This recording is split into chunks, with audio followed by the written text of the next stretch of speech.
But away from the conflict of Ukraine, tensions between Iran and Israel are also growing.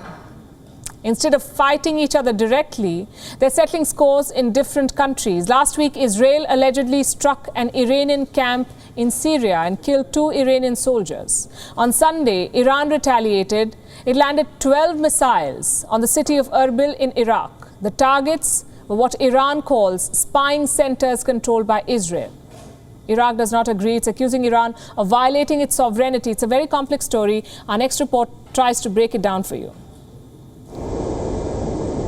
Sunday, the 13th of March. It's the middle of the night in Erbil, the capital of Iraq's Kurdistan region. Suddenly, a barrage of missiles rained down on the city. They land near a sprawling consulate complex owned by the United States of America. The offices of a Kurdish TV channel are also damaged. A total of 12 missiles hit the city. They light up the night skies.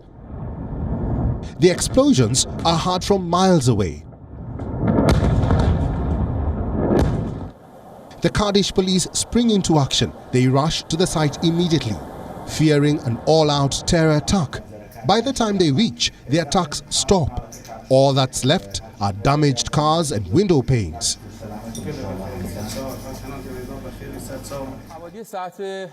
Minutes later, the Iranian state media airs this broadcast, claiming all responsibility for the attack. در پی جنایات اخیر رژیم جعلی صهیونیستی و اعلان قبلی مبنی بر بی‌پاسخ نگذاشتن جنایت‌ها و شرارت‌های این رژیم منحوس دیشب مرکز راهبردی توطئه و شرارت صهیونیست‌ها مورد هدف موشک‌های قدرتمند و So who are the attacks aimed at? The United States, the government of Iraq, or the Kurdish rebel movement? None, says Tehran. It claims the targets were 2 strategic centers run by Israel. Why? Apparently to avenge the killing of 2 Iranian soldiers. Last week, 2 members of Iran's Revolutionary Guard Corps were killed in an alleged Israeli airstrike in Damascus. The IRGC had vowed to make Israel pay for their deaths. The attack on Erbil was aimed at achieving that retribution. Iraq and the United States, however, don't see it that way. They are calling it a serious escalation. Iraq's Prime Minister Mustafa al-Kadhimi has called the attack a violation of Iraq's sovereignty. He has urged Tehran not to make Iraq a stage for settling external scores. The United States has echoed these statements. America's National Security Advisor says the attack was unjustified and Iran will be held accountable. How is Iran responding to these warnings? Its foreign minister says Tehran will not ever tolerate Iraq becoming a center for sabotage and conspiracy. It is not at all acceptable that one of our neighbors that has deep relations with us becomes a center for creating threats against the Islamic Republic. Iran will not tolerate that a center near its borders becomes the center for sabotage, conspiracy, and for sending terrorist groups to Iran. So what happens next? What consequences will this attack have, besides the fact that it may lead to an Israeli retaliation?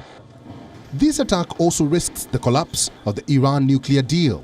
For at least 10 months now, Western diplomats have been negotiating with Tehran to revive the deal.